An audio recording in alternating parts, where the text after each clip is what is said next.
Hi everyone, welcome back to the Sports Psych Show. Today I'm talking with baseball coach Shaun Larkin. Shaun, welcome to the Sports Psych Show. Hey, thank you so much. Thanks for having me. I'm excited to be a part of it. No, well, I'm delighted to have you on because I'm passionate about talking with more American coaches from American sports, because I know I can be very guilty of talking far too much about soccer and golf, and you're going to be the first guest on the Sports Psych Show from the world of baseball. So, oh, great! I'm really excited. My knowledge of baseball is somewhat limited, I must admit, but I'm hoping in the next hour that that education process is going to bolster my knowledge of the game. So it's great to have you on. I tell you what, Shaun, it'd be great if you just introduce yourself and give us a brief sort of potted biography of who you are, what you've done, and what you're up to now. Yeah, so my experience is obviously playing and coaching in baseball. Played all through high school and college professionally. Got a master's degree in performance psychology. That was the route I believed I was going to go down after I was done playing, and also in coaching. And it led me to my current role now, which is a coordinator of skill development with the Los Angeles Dodgers. I oversee how we design our practices for our players and how we develop our players in the minor league system from AAA all the way down to our youngest players in the Dominican Republic, and just trying to find the best practices for development in terms of skill acquisition, motor learning, and mental skills. Is the mental part of the game also. So my hands are in a lot of that. And that's kind of where I am today, and just helping our younger players develop not only their physical skills, but also their mental skills as they carve their path to the major leagues and hopefully win a World Series one day. Big goals, and certainly, Shaun, you're a man after my heart because you're passionate about skill acquisition and mental skills, and those are two subject matters that I could bore anybody on. So it was perfect. It's interesting that you're a qualified coach. You did this performance psychology master's degree, so we'll talk a bit about that. But I think there's an interesting landscape over there at the moment in baseball, isn't there? In as much as, and I'm just reading articles and seeing some statistics, and it's something like 80 or 90% of the baseball teams over there in the major leagues are employing sports psychologists. Is that right, Shaun? It is. It's gotten really popular here in the past couple years. It used to be a little bit taboo 10, 15 years ago, with only a couple teams really being interested in the mental part of the game and actually employing somebody to run that program.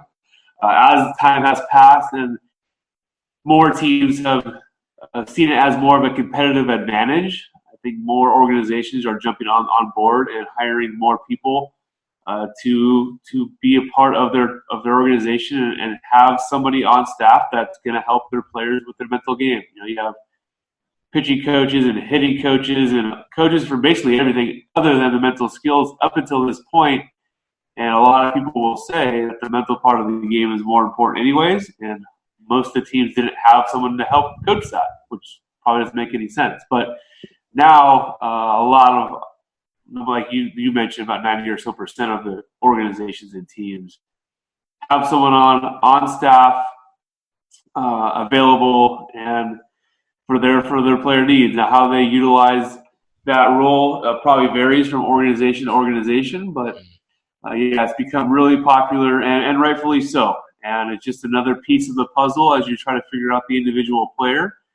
And any advantage you possibly can get to help your players perform, I think every team is looking to do. And what is it about? I mean, I haven't heard any statistics from basketball or from football, American football, but it certainly sounds to me that baseball is more committed towards sports psychology. As an absolute guess, so I don't want to speak over my head there, but what is it about baseball that lends itself to the psychological side, Shaun? Why sports psychology? Why has baseball suddenly opened its arms and embraced sports psychology? For years, players and coaches alike have always said, baseball, for whatever baseball, because our industry, they'll say it's 90% mental and 10% physical. I think when you talk about sports psychology or anything on the mental skills part, performance is performance, whether it's baseball, whether it's just you going to your normal job, your 9 to 5, or whatever sport you're playing or whatever you're doing in life. Performance is a performance. And baseball is no different, and there's a competitive nature to it, and there's pressure, and there's you got 50,000 fans in the stadium, and you've got statistics, you've got media, and there's so many things to live up to. So we know that thing between our ears sometimes gets in the way, and it shuts down our motor patterns just because our brain just talks us out of things sometimes. So I think that baseball specifically has just put their money where their mouth is in a way and said, okay, if we really think it's that important, we should probably have somebody to help us out. So there are so many different layers of the game, whether you're a pitcher and you're trying to get hitters out, or you're a hitter trying to face a pitcher who's really good. And again, the team dynamic part of it, of trying to do your part to help the team win, or just try to keep your personal career going. There's so many aspects on it.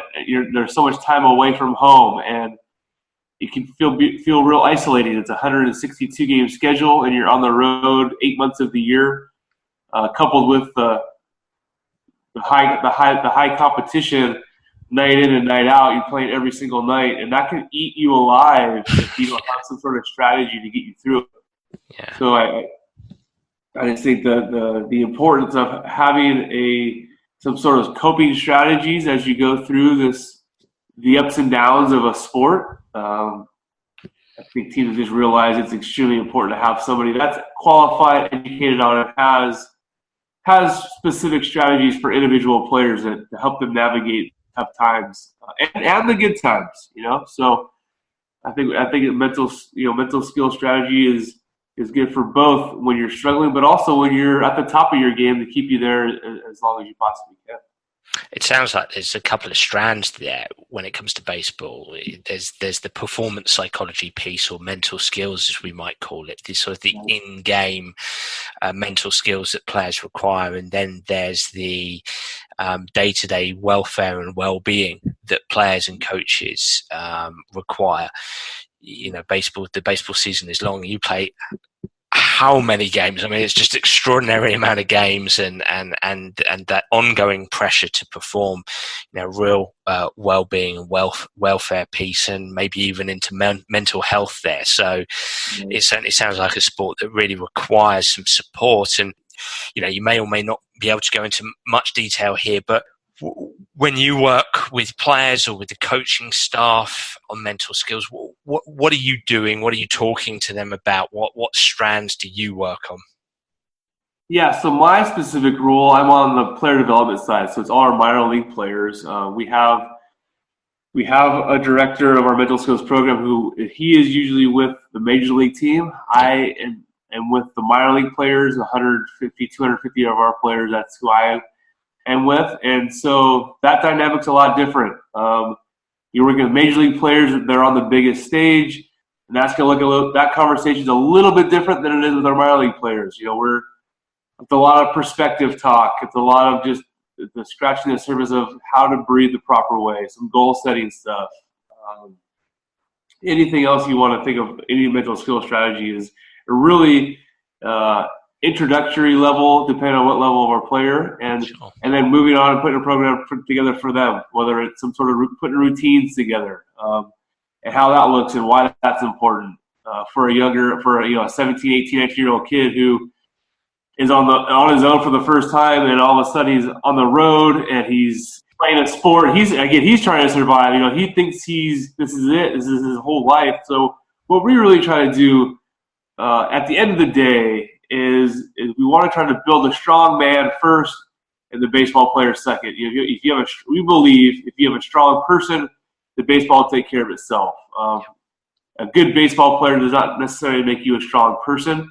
So we really try to build the player holistically across the board, to where he can navigate things on and off the field, and more importantly off the field, And that's where we spend a lot of our time. Just being able to navigate the world, and baseball really, really is second in this grand scheme of life. So that's how we approach our players. How do we navigate being a strong person, and how to handle situations in life that'll translate to the field. That's the approach we take. Working with players in the minor leagues, you said 100, 150. My ears pricked up there. There's a lot of players just, within your organization, just in the minor leagues. And I can imagine the narrative, the internal narrative that these players must have, related to their past, their present, especially their future. They want to get to the big leagues, right? Yeah. They want to be a hitter or a pitcher in the big leagues, and they must have this inner narrative of I've got to stretch, I've got to push, I've got to perform, and that must put so much stress on them that for some of them they will. Yeah, you're talking about that stress and sometimes it's not just for them. A lot of our players are coming from backgrounds or countries where their whole family is relying on them to make money and send it back. And some of our, younger players, minor league salaries are not very good, and they're sending some of their paychecks back to their families, and they don't even make a lot as it is. Wow. So they have families relying on them. Some of our players. Some players have families from the United States who have invested a lot of money in them, whether it's from their travel teams or club teams to private lessons, to publications on them that whether they got drafted high, they have all these expectations placed on them by amateur baseball publications. And so, you're talking about these young players, 17, 18, 19-year-old kids who are trying to fulfill not only their personal dream just because they've always wanted to be a major league player because they've been watching TV since they were 5, 6, 7 years old, sort of fantasy, but now it becomes a reality and they're getting paid. It's a job and there's pressure and there's a whole other dynamic to it, whether it's social pressure or just a family pressure of they're relying on you to get there for food, so. Yeah, it is extremely dynamic, and every player is unique and individual in their own way, for various reasons. And you couple all that type of stuff into, I have to go play again tonight, and I've been struggling. I haven't got a hit in 3 or 4 nights in a row, and all of a sudden, your head starts going crazy. Oh my gosh, I might get released. If I get released, what am I going to do? I can't provide for my family. I have to perform to keep my job, and if I don't, someone else is going to pass me. And every single year there's a draft, and there's another 40 players that get injected into the system. And for every 40 players that come in, the rosters can only hold so many players. So it's just the nature of the beast, right? I mean, every single year we get new players, which means someone's got to go, and our players are well aware of that. So balancing, be where your feet are and just be where you are and control what you can control is really easy to say, but sometimes really hard to do in practice. So that is basically what we try to help our players with on a day-to-day basis. Here's an interesting question for you. Of those 150 players, all of whom are under enormous strain, some more so than others because of their social challenges, their social scenario. Of course. How many of those really do have any mental skills, any idea? They might have a great deal of talent in their hand, if that's the word we're going to use, a lot of ability in their hands. They might be wonderful pitchers, might be wonderful batsmen in their own right. Yeah. But how many of them come to you and are able to articulate, you know what, Shaun, I do this and this and this to help me mentally? How many? Man, so that's probably 150 of our players stateside. So we have another 100 or so in the Dominican Republic. So we're talking a ton. So I tell you what, very few. very small percentage of our players that we get coming when we onboard them have a strong concept of who they are, what they want to do, and strategies to overcome adversity and or sustain their success. The players that do are usually the ones that come from major universities here Okay. that have a strong mental skills program at their school, at their college, and they come in better equipped than, say, a 17 or 18-year-old high school graduate who was just better than everybody else at his high school and in town. So, and that's where a lot of our time is spent with these younger players who have only had success. And all of a sudden now they're injected into a system where they're no longer the best. They experience failure for extended amounts of time for the first time in their life. And people are asking them, what happened to you? What's wrong? What's going on? And they start doubting their abilities because they've never, ever struggled. Mm. And on our side of it, we understand that's part of the process, right? Like we expect you to fail, especially as you're making adjustments, whether it's physically or what have you. It's really hard for our younger players. And if there's a percentage, I would say probably 95 to 98% of all our players are not even close to being fully equipped, let alone equipped with any sort of tool coming in to handle that. And that's why it's so important that we have a program for our guys that it's another layer of their development to help them through. It's almost like you're sending troops onto the battlefield in kind of a Hawaiian t-shirt, shorts, and some flip-flops. Right. It's not. I'm not going to say it's crazy because I do understand that their formative years are spent on what could be construed as basic technique, and I'm sure we'll get onto that conversation. But and just becoming a baseball player, I get that, but I don't know if you'll agree with me here. I make this statement that surely whether it's instruction, every conversation, every session, every activity for a young player from age 8, 9, 10, 11, 12 upwards, that coach has to have an appreciation of psychology, sports psychology, and mental skills. Everything has to be enveloped in mental skills,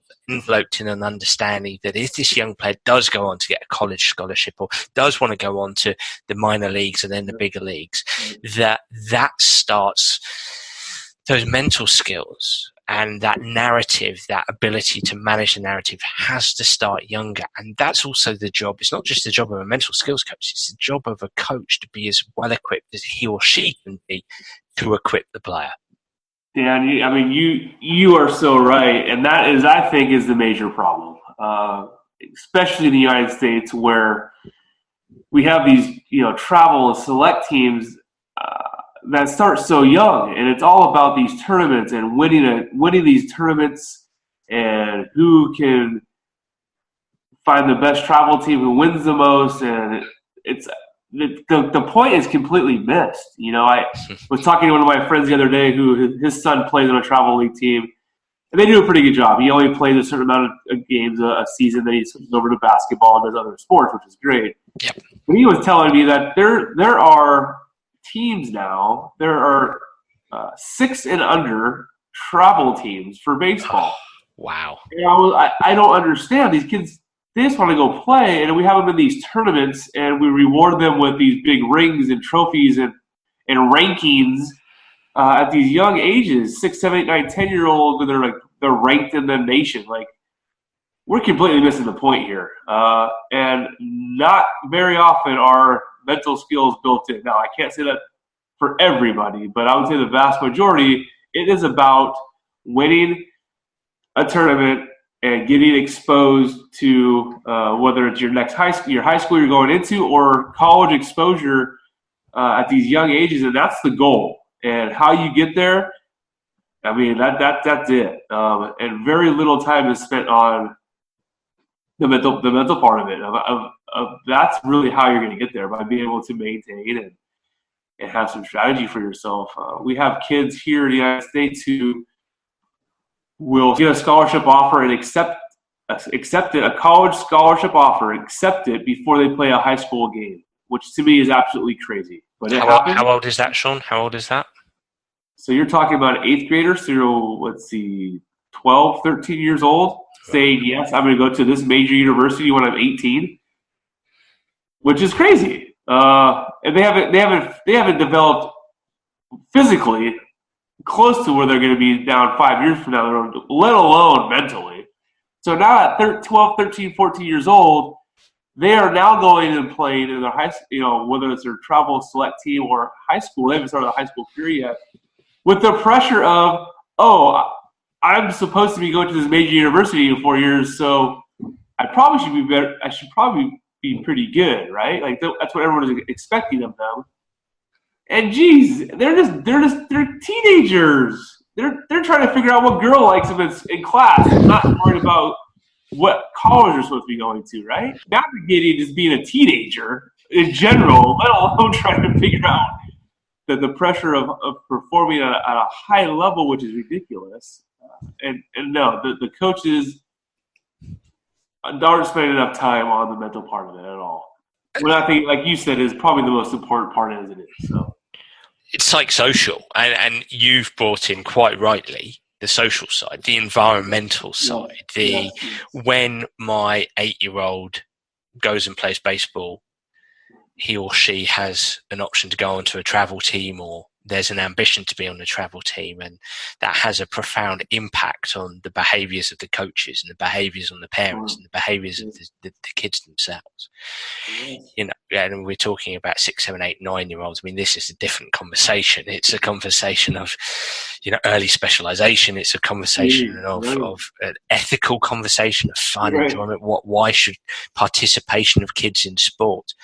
I think what interests me as well is that notion of 12-year-olds being awarded scholarships. And look, I mean, this is absolutely not, and I'm sure you're not directing too much of a critique on college coaches, because ultimately everybody is forced within an environment to behave in a certain way, and I'm sure there are college coaches out there who wouldn't necessarily want to do what they're doing. However, if you're recruiting a 12-year-old, as you were talking there, I was just trying to put myself into the world of a 12-year-old who's just been recruited to a college, and I would imagine there's a mix of excitement and trepidation, but also suddenly there's that notion of, well, as you said, a social dynamic, that baseball is fixed firmly as the most important thing in that young person's life, without fail. There is rigidity there, otherwise their future completely changes, right? There's which is going to impact their enjoyment of the game. I'm also thinking, Shaun, and I'll get you to comment on this in a second, of Carol Dweck's work on growth and fixed mindset, and you could also relate that to personality theory here, that the level of neuroticism for 12, 13, 14-year-old must increase, because that 12, 13, 14-year-old must start thinking, well, I can't make a mistake. I can't put that scholarship in danger. I have to perform now. If I don't, what will those college coaches think? Which has to make a difference to skill acquisition. They can't take a risk. They can't, learn a new skill or be creative necessarily. I mean, there's a whole raft of knock-on effects for that 12-year-old, surely. Absolutely. And I again, when we talked before we started recording here, that I have a little 2-year-old son who he loves sports. He loves going out in the backyard and playing. He loves baseball. He loves coming to see Dad at the field.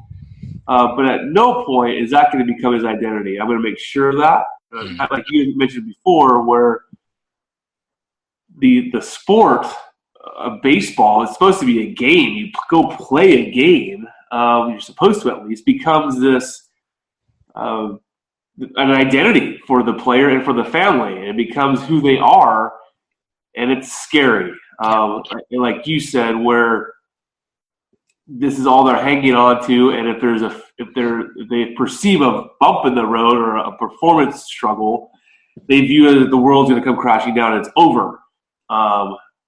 to me is ridiculous. Like, and it is.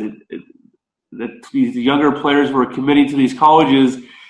I talked to a lot of these universities and a lot of the recruiting coordinators, the guys who are actually doing the recruiting, and none of them want to do it, but they do because that is what the industry says to do. Yeah. You know, Yeah. Team A, college A is doing it, so college B has to do this to keep up with what's going on in the environment, and it's this vicious cycle of tournaments are happening, coaches are going, kids are getting recruited, parents think that's important, players, the kids think they have to because Johnny got his scholarship, so no, I have to go to this tournament.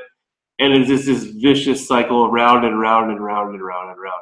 And the United States, the amateur sports, amateur youth sports is a multi-billion-dollar industry, which is crazy that a youth sports is an industry. How is that possible that youth sports is a business entity?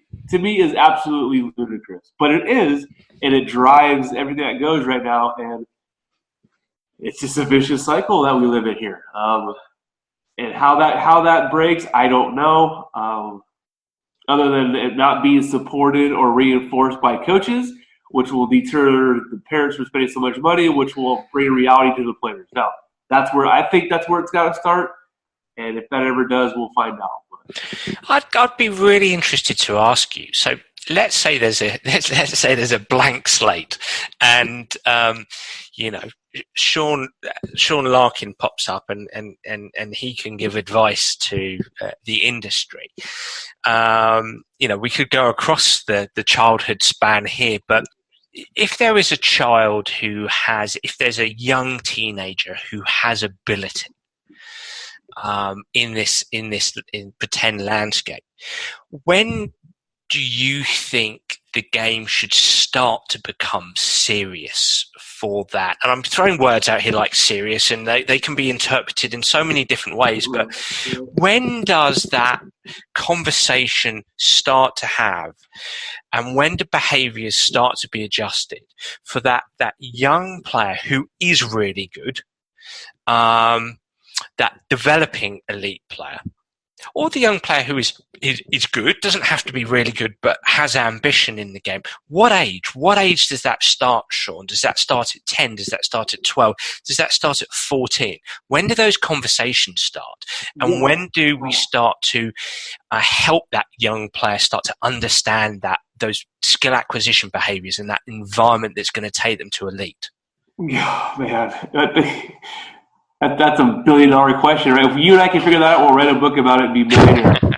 I do think there's an individual component to it. Different kids thrive for different reasons. They're drawn to different sports for different reasons. I was never pushed by my parents or travel baseball or anything, and I just loved playing baseball. Yeah. And I think by the time I'm like 8, 9, or 10, whatever it was. That's all I wanted to do. I just wanted to go play with my buddies in the park. If there wasn't games to be played with my team, and that's just what I wanted to do. Now I was well rounded. We played basketball, we played football in the park and stuff too. But I just wanted to play baseball. Like I just loved it. Probably because I was good. Maybe because I was better than most, so I was drawn to it more. But of course, I don't know. I think if we allow our kids to make decisions and help them navigate the process of making those decisions. And I don't know, there's an age where we start saying, okay, if you're going to do this, then we're going to approach it this way. But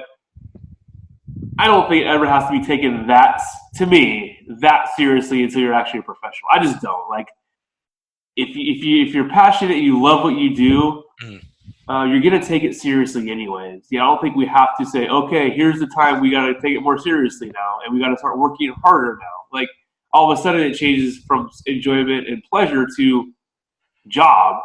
And once that turns, then you should be getting paid, right? So until you're getting paid to play the sport at a professional level, especially at the youth ages, like, that conversation doesn't have to happen. I think it happens organically, and the kid there's a passion for it, and they're going to want to get better at it. And that drives the passion, right? So you work hard, you get better, you either want it more or you don't. I think that just changes from kid to kid, from from player to player? I don't know the answer to that. I do know that when it's the player not driving those decisions, that's where the problems arise. When you have parents or coaches trying to make those decisions for them, you have these parents living through their children. That's where the problem is. You got these kids working really hard and playing all the time to fulfill some fantasy dream of the parent.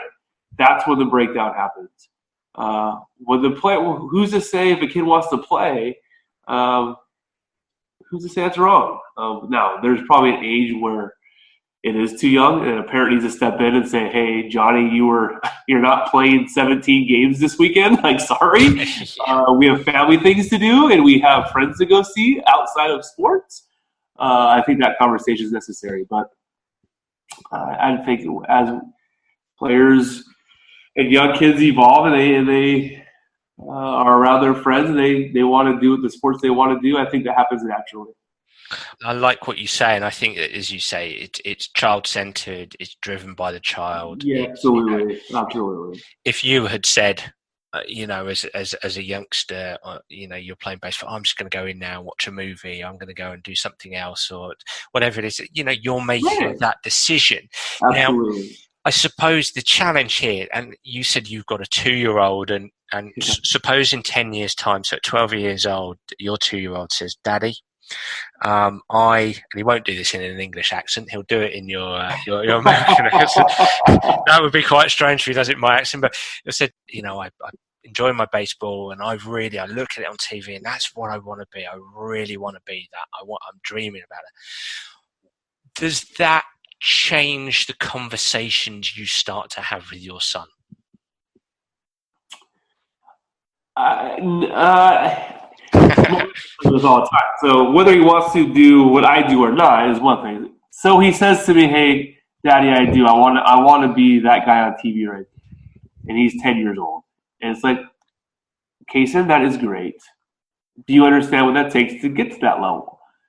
Do you understand what it takes to be on TV at the highest stage? And walk him through the process of what that what that may look like down the road. Not at 10 years old, but down the road. There's going to, I think explaining the process to get there will, to me, that's going to be the most important thing. It's not going to be, okay, Kason, you're 10, you want to get there, we better get to the weight room tomorrow. That is great. Every step of the way, we're going to support how that looks. And there's going to be some tough times. It's going to be hard sometimes, buddy. It's going to be fun. But it's a process. And you'll experience the process as you go through your age-appropriate levels. And if that's the end result, you end up making it, that's going to be the best thing for you.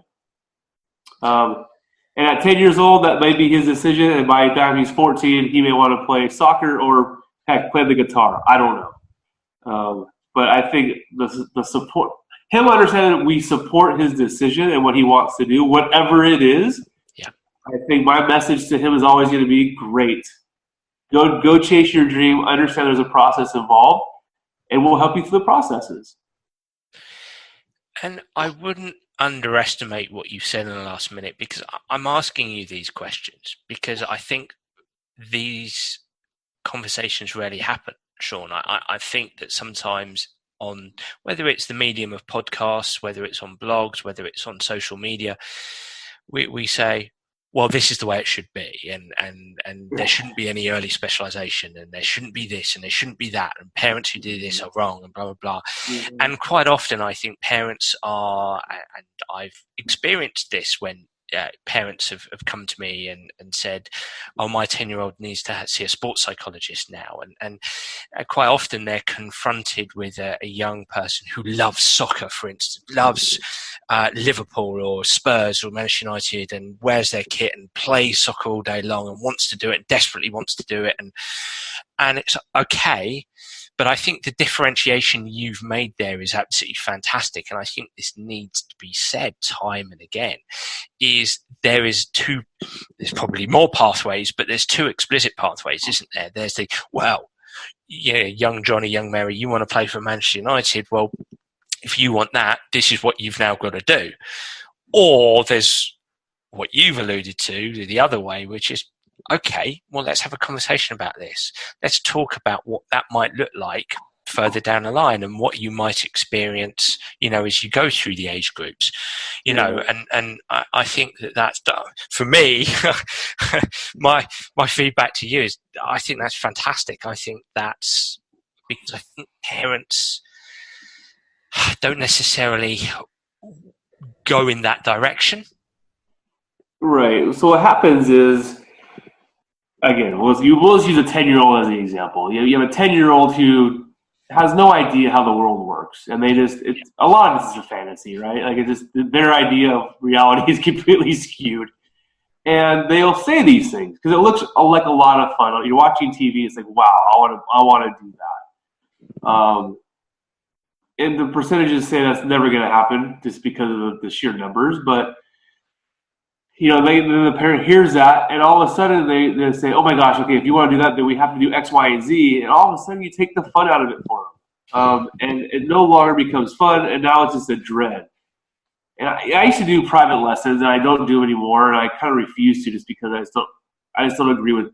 I just don't do. But I see it all the time. These kids come in, they'll come see me for a private lesson, and the kid thinks they want to be a baseball player, and their parent is trying to do everything possible for them to be good, and 2 or 3 years down the road, they're not even playing baseball anymore.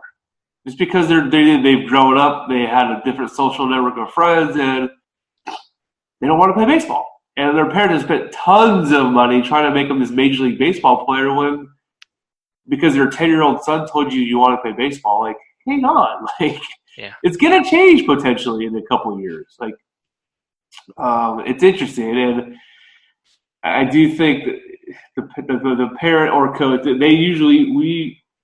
I see all the time, they drive the passion and energy and zest for the sport by trying to do too much too soon, trying to practice like a major league player when you're only 10. Don't worry what a major league player is doing. Do what a major league player did when he was 10, not what he's doing now. Yeah.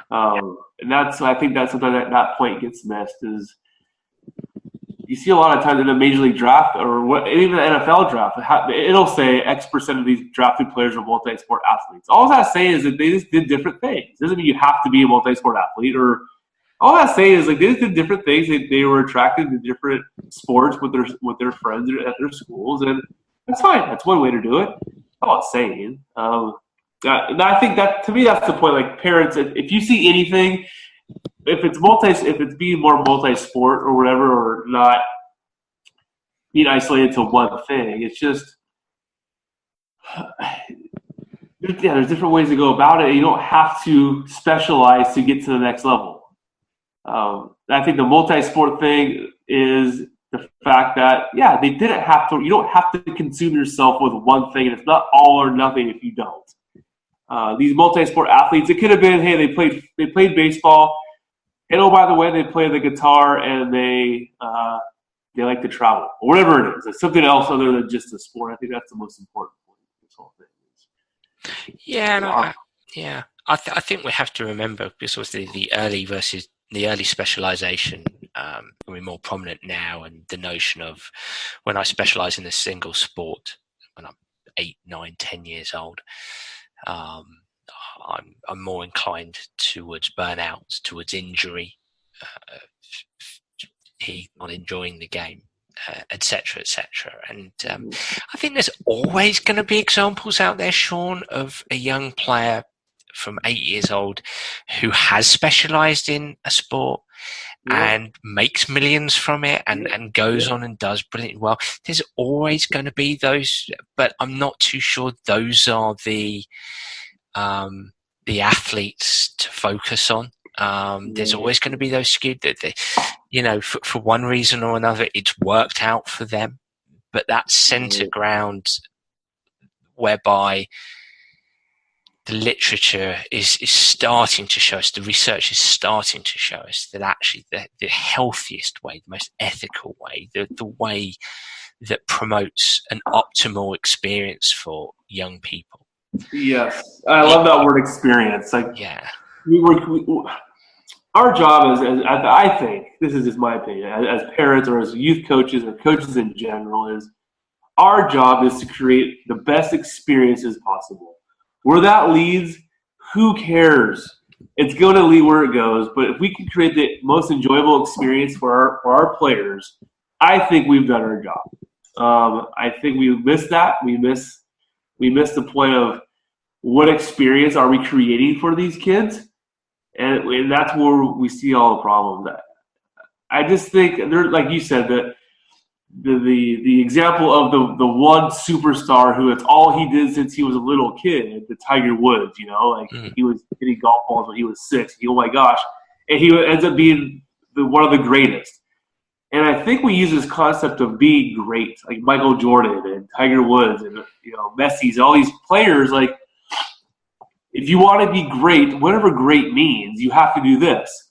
And I think the concept of greatness and the chasing of greatness, I think that is the biggest detriment to our younger players. Of, if you want to be great, then this. And no one has really defined what great means. And that's one thing that really bothers me. Like, what is great? Like, for some of our kids, like, being great may mean you just went to school and graduated high school. That's great for his family, and that's okay. You don't have to be some multi-million-dollar athlete to achieve greatness. And I think that's where we get lost. We get lost in this narrative of greatness means you are the only one holding the trophy all the time, and that's just not the case. And when that drives, when that is the driving force of our training, we kind of miss the point. This chasing of this arbitrary word of greatness, I think, is a driving force behind the things that we're talking about. Absolutely, and you've used I'm going to pivot here. You've used the word that word experience. I want to pivot more towards skill acquisition, whether it's in youth sport at the elite level as well. I'm just going to take a quote here from, is he the Dodgers Director of Player Development, Gabe Kapler? Is that right? He was. He's not the manager of the Philadelphia Phillies, but yeah. Okay, well, it's my poor baseball knowledge there, but he said when you joined the Dodgers, he said, quite simply, Lark is focused on making the work we do more efficient and effective. Right. He knows we can't just fall back on drills without merit. Everything we do in our practice should be with a deliberate purpose, and Lark is leading the change in that regard. He's fired up on a daily basis about changing the way we work in player development. So how are you going about changing the way you work in player development? I know that you do a lot of mental skills, and we're sort of talking about that, but what about on this skill act side? Yeah, so I got this position which Gabe hired me a couple years ago, 3 or 4 years ago now, and I got the position, and we were talking about practice and the traditions of baseball. Baseball is a really traditional sport, whether it's how the game is actually played, all the way down to how it is practiced, and really heavily on just rep after rep after rep after rep, hitting balls off a tee or at really slow speeds or whatever it may be, and the question was, is that the best way to practice our sport? And to me, like, again, it's a semi-traditionalist. I appreciate a lot of it, but I was tasked with turning that idea on its head and see if we can do it better. And I got the position, and I was like, oh boy, what do I do? So I just took a deep dive into all things skill acquisition, all things motor learning, and what that looks like outside of our sport. And that really took me down these really cool paths of, ecological dynamics and the constraints-led approach and these different ideas of how the body works and how environments and how the environment and the individual athlete interact with each other to perform a movement. And it's like, wow, are we practicing in a way that replicates the game enough? There's definitely a time and a place for foundational principles, fundamentally sound things. There's no doubt, but there also comes a time where we have to be able to be adjustable and adapt to what's happening around us. And traditionally in baseball, we didn't practice enough that way. So our program is really built on these types of aspects of, yes, there's a foundational principle, foundational base you need to have. Then take into consideration all our individual athletes are individuals. They move differently. They're different sizes, different weights. They perceive the game differently. So we have to allow them to come up with their own individual method. And then we test that method and challenge it in a practice setting.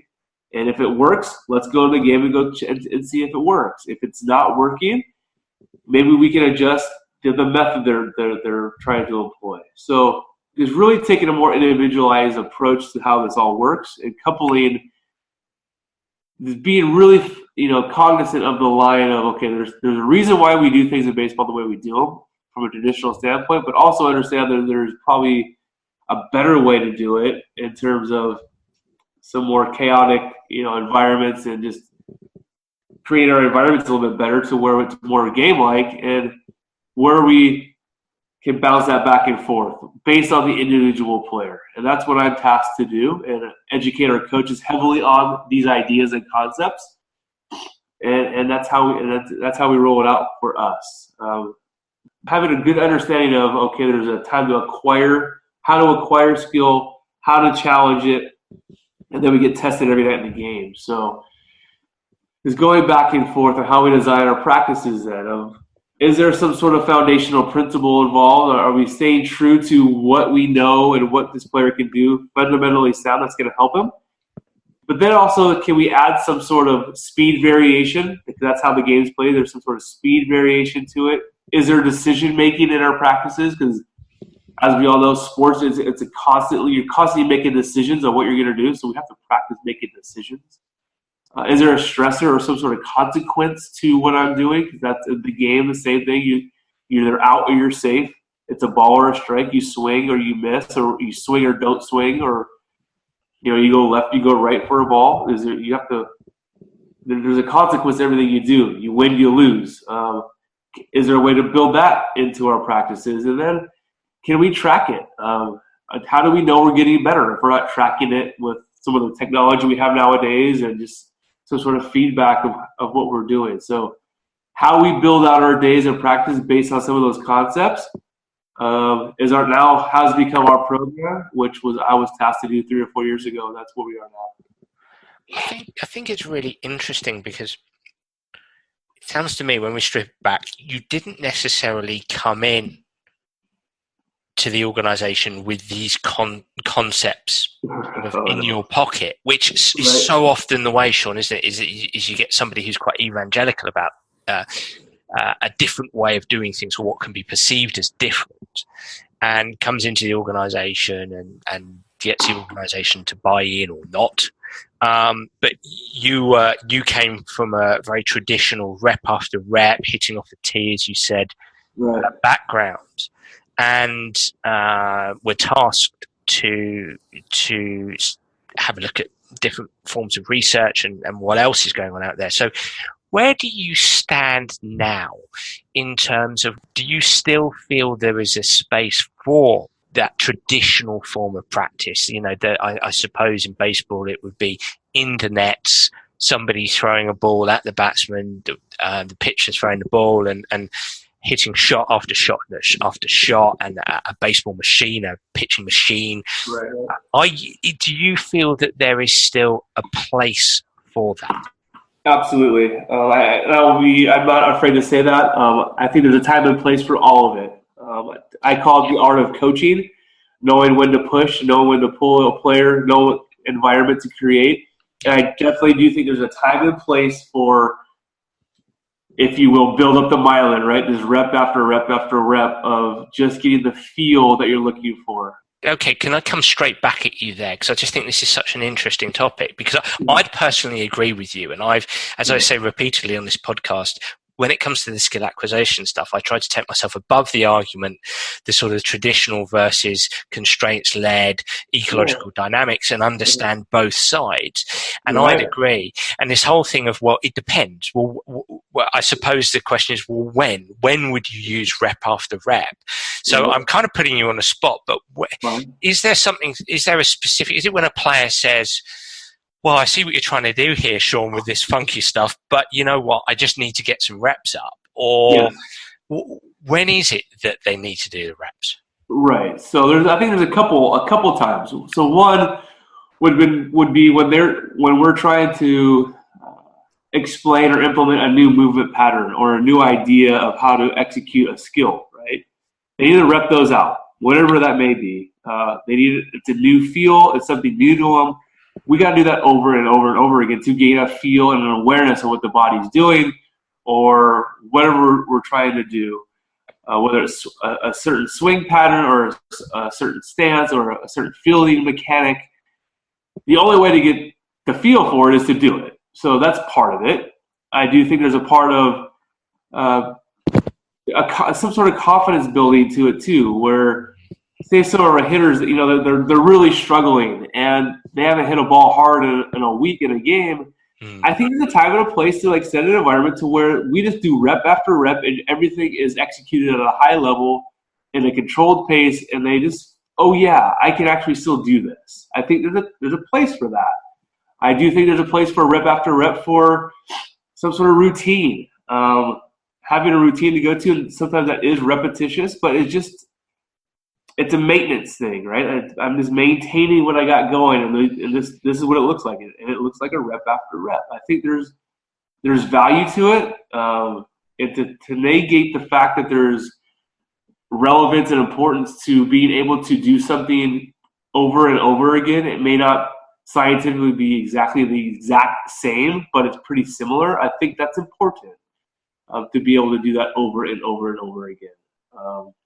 So definitely a time and a place, and I think when that happens is for the reasons we talked about, right? Either you're maintaining what you're trying to do, or you need some sort of confidence builder, or it's just a routine you go through every single day. I think there's value to that, and when we start pushing is when we get away from that. It's like, okay, you're executing that, and as long as it's not brainless. I think as long as we're not just going through a rote environment, we're just doing it and doing it and doing it, and there's no intent behind it, whether it's you trying to find a feel or you're trying to find a result, then it's okay. It's okay. But if we're just going through the motions, if you will, then I think we are losing the point. We need to start challenging our players a little bit more. But I do think there's value. If you are fully intent and fully engaged with what you're doing, I don't think there's a problem doing rep after rep after rep of the same drill.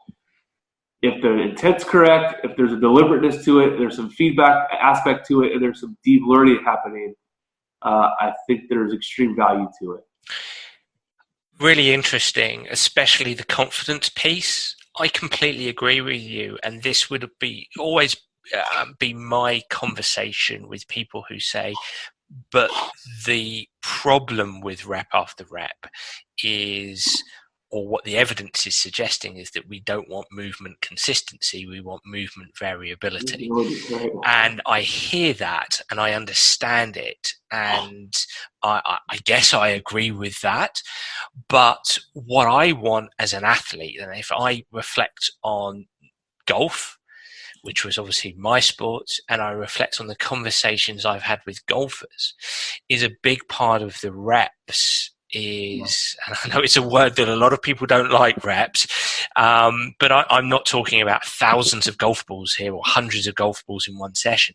But I know that players will say, you know what, I had a really good constant blocked practice session there where I did hit 100 balls, and I saw a lot of great shots. I felt a lot of great swings. I got my pacing there really good, my rhythm really good.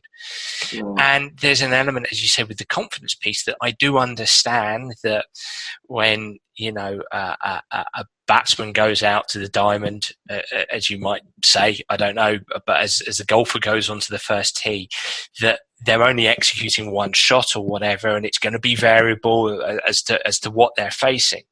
But when you've clocked up some reps, quality reps, with focus, maybe with a routine, maybe with a mental routine, where you've practiced your rhythm, your pacing, where your retina has taken in information into your brain through your nervous system, that feeling of a great shot, that sweet spot, seeing the ball, feeling the ball fly off the golf club or the baseball bat, and seeing it fly, that impacts self-efficacy. That impacts a competitor's affect, their feeling, their emotion. And that to me is important. I agree. There's no doubt. There's no doubt about it. I also make the argument too, like that to me, what you just said is right on. There's a couple other aspects I'll add to it. Is one is like, okay, that there's value to that. There's also value, I think, potentially, this confidence piece too. Is like, okay, that's one way to gain confidence. Can you also gain confidence by knowing you practice in a more competitive setting? And you may not have had as much success, but you know, going into the competition, you know what? I've been challenged, and I was able to compete.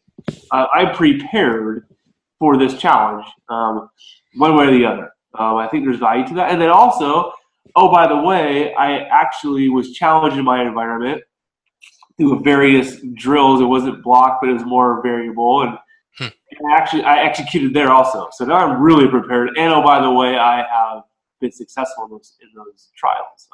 I think there's different ways to do it. Again, I think it's all important. I really do. I think there's an importance on the rep after rep more blocked, if you will. And I do think there's importance on the more ecological constraints that approach. I think there's this balance, right? And I think that's where a lot of coaches now are getting caught, is they go too far one way or the other. It's like, if the really are coaches be able to balance the two. How do you push and pull based on an individual athlete and knowing when to do it? That's the challenge. And I don't think there is an answer. There is no when and where, how, why. Like, I get that question all the time. Okay, what's the best way to practice? And I always say, I don't know your player. I don't know. I don't know what's the best for your player now or your team now. What have you done? What are you trying to do? I don't know. I have some ideas of what it might look like, but I can't tell you what drill to do for this kid. I don't know.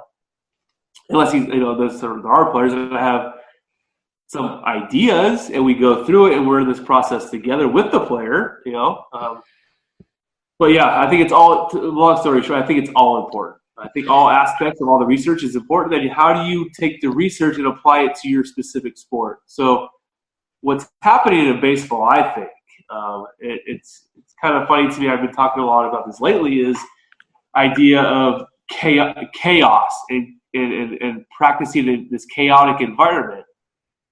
Well, baseball isn't chaotic. It's not like soccer or basketball or hockey where you have 22 players moving at one time. It just doesn't happen. The ball's thrown, it's hit, and a couple guys run after it. It's not this full flowing game of everyone running at the same time trying to react to somebody else's move. It's not that chaotic compared to a football or a soccer or a basketball, if you will. You know what I'm saying? That makes sense? So absolutely. That's where I get kind of hung up with a lot of, especially the Twitter feeds and stuff. It's like, I think some of these concepts get taken out of context and trying to be injected into systems that it doesn't make as much sense for. And I do think we potentially take steps back with our player development if you're not careful. If you don't apply it to your specific context the right way with your specific player the right way, I think what was well-intentioned actually becomes a detriment. I don't know. I'm trying to think, and obviously my baseball knowledge is seriously limited. But I'm trying to think how you've posed the right question. Why would you want to create chaos within practice in baseball? And maybe somebody might come up with a smart reason. But how would you do that? And what would you do? How would you do it? I'm not too sure. Yeah. So there's ideas of like, okay, making crowd noise and all these different types of things. I break it down. There's basically there's probably more of this, but I sometimes I break it down to three aspects, right? So you have a pitcher, and a pitcher is in complete control of the whole game. If he doesn't throw the ball, nothing happens. So it's all based on the pitcher, right? So he's in complete control. And he has his wind up, and he throws it. Like, okay, that's a controlled environment for the pitcher.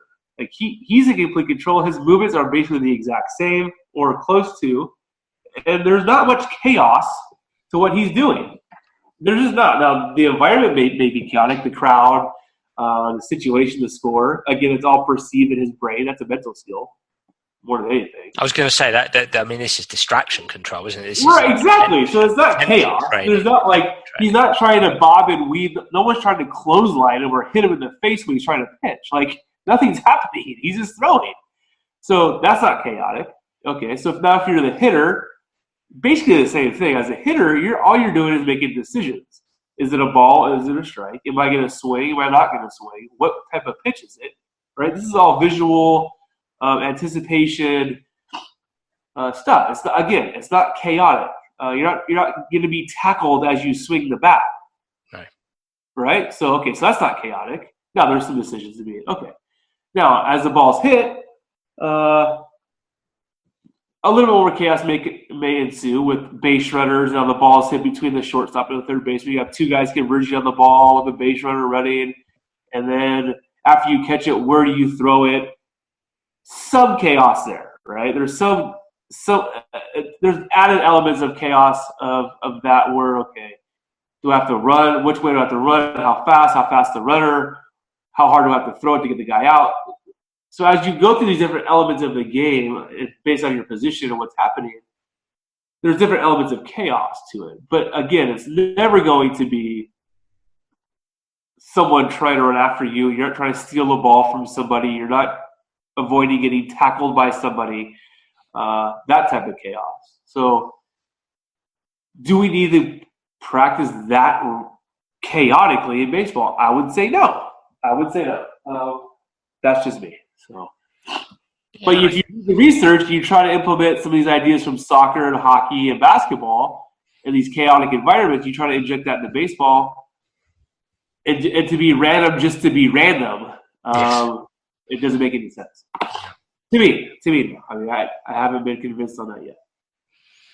It's just not context specific enough. Exactly, right. And I think every sport, what I've learned as a sports psychologist over the last 15 years is that every sport has its own language. Every sport has its own context specific challenges. And I think whether you're a sports psychologist or a coach, you've got to know that language, and you've got to know the context-specific challenges that your sport presents, and design activities, drills, practices based on helping players solve those challenges. Rugby, soccer, American football, they have. That picture is changing all the time, isn't it? Whereas in baseball, it's much more static. It can be, yeah. And it's like there's always these new drills and new ideas and new concepts, and I try to heed advice to our coaches and players and myself. I have to remind myself sometimes too. Like, is this particular drill or idea or environment creation, whatever you want to call it, is this actually beneficial, or does it just look really cool and new, so therefore we got to do it? Like, where is that line?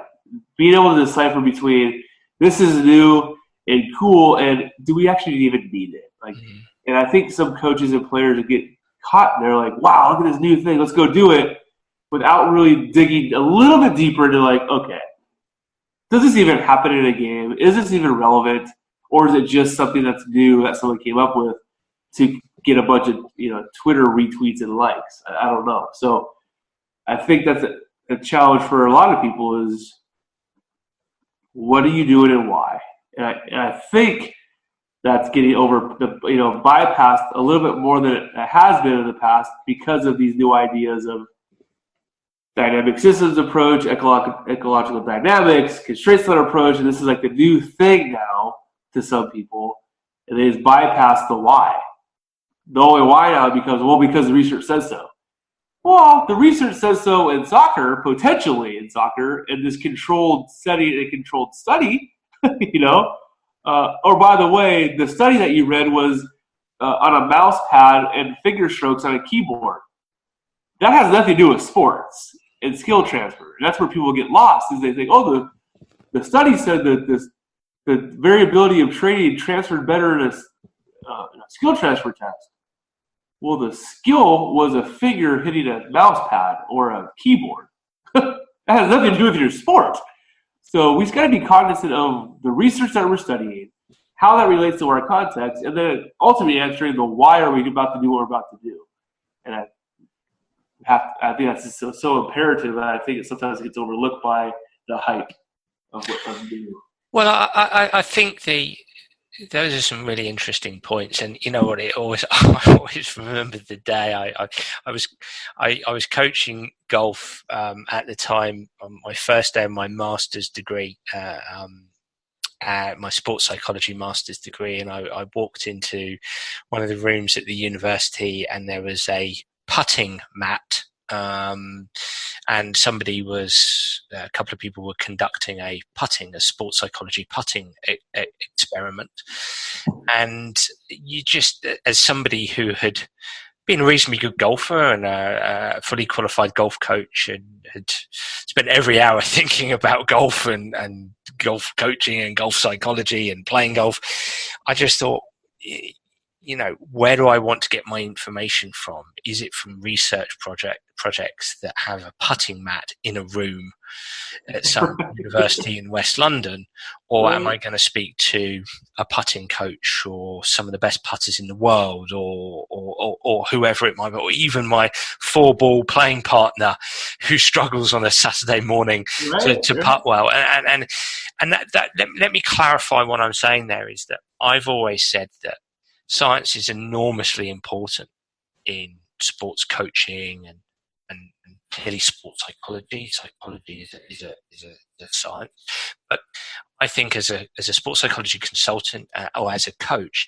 science should inform what we do, but not dictate what we do, for the very reasons that we've kind of laid out. The very reason, science says this. Well, what science is it? How strong is that science? What experiment actually happened there? Who were the participants? Was it a bunch of students? Who are the participants? What's the conclusion saying? So what does further evidence say? So I think it informs, but it can't dictate. And I do think that coaching practices are probably an amalgamation of many things, but certainly, yes, from science, but also from best practice. Yes. And from conversations with coaches. If you put on a coaching exercise or activity, and another coach kind of say, well, what are you trying to do? And question you and challenge you. That's where you grow as a coach, much more so than reading scientific journals. And I'm not saying that you don't do that. Clearly, I'm not saying you don't do that. But just stop, hold on. Science informs things, but it doesn't dictate, does it, Shaun? At least that's my opinion. So I'm so with this. I'm not sure. I don't remember where I heard it or read it, but it really resonated with me. It was understanding the difference between there's a difference between evidence-based practice and practice-based evidence. And I was like, you know what? That makes so much. Let's not disregard our experiences as coaches. From our own personal experiences and from coaches who've been around for a long time, those experiences matter, good or bad. How do we draw from what we've actually done on the field and what's actually happened because of it? We can't negate the history of what's happened through actually applying it to the sport or on the field, not in some controlled setting in a lab somewhere. And I think sometimes we, like you said, get wrapped up with, the science has said this, therefore this has to happen. Well, not necessarily. There's really good coaches who've been around for a long, long time who've seen a lot of things actually happen in real time in the actual environment that it's supposed to be happening in. And to me, that's where the information should be driven from. You take like you said, you take the ideas, get some conceptual ideas from research, you go apply it, and you see what happens, and you push and pull from there, and then you draw your own conclusion from it. That's how we drive our program. That's how I make sure we, as an organization, are developing our players, making sure we're cognizant of, okay, here's what some research says. Does that actually play out? Let's see. And if not, we're going to adjust it to how it fits for us based on us actually practicing it and using some practice-based evidence. Like, we did it. It's evident right in front of us based on the field. So that's how we're going to determine it being true or false or valuable or invaluable, not because a journal said so. I just don't think that's a proper way to go about anything in general anyway. So. Well, I think that's fascinating. I think that's a great place to finish. And I think there's a difference between evidence-based practice and practice-based evidence. I love that. I'm going to shamelessly steal that. Probably like you shamelessly stole that off somebody else. So I did. We can spread the word. That was brilliant. And you know what? There's so much more to talk about. We definitely have got to get you back on the show, because I've got a whole bunch of tweets that I actually noted down that I love on your timeline that I was going to use as a sort of a framework for our conversation, but we didn't get around to any of that says a lot about this show. But there's some absolutely brilliant information that you've provided for everybody there, and you've certainly got a fascinating coaching life, Shaun. And on that basis of your Twitter feed, how can people find you? Yeah, it's slarkin04 is my Twitter handle. At slarkin04 is probably the best way on Twitter. Yep. Always open to messages or whatever. I'm pretty interactive on that. Any questions, comments, concerns, feel free to reach out on Twitter. It's probably the best and easiest way right now. Perfect. Well, that's brilliant. And look, thank you so much, Shaun, for coming on, especially as probably people slightly heard that you're suffering from a bit of a cold. So thank you so much, mate. I really do appreciate it, because I know if I had a cold, I'd be supping a hot tea and in bed feeling sorry for myself. So you've shown your mental skill to come on and listen to my dulcet tones. So thank you so much. No, it was a great time. Thank you so much for having me. Well, look, I really enjoyed that podcast, and I'd love to hear what you, the listener, thinks. So please do get in touch via Twitter or Facebook. Or you can get in touch via my website at danabrahams.com. Please do be honest. Tell me what you think. What's good about it? What's strong? And how can I improve it? Whatever your suggestion, I'd be delighted to hear it. I've got some fantastic guests lined up for the next few weeks. I do hope you can join me. Bye for now.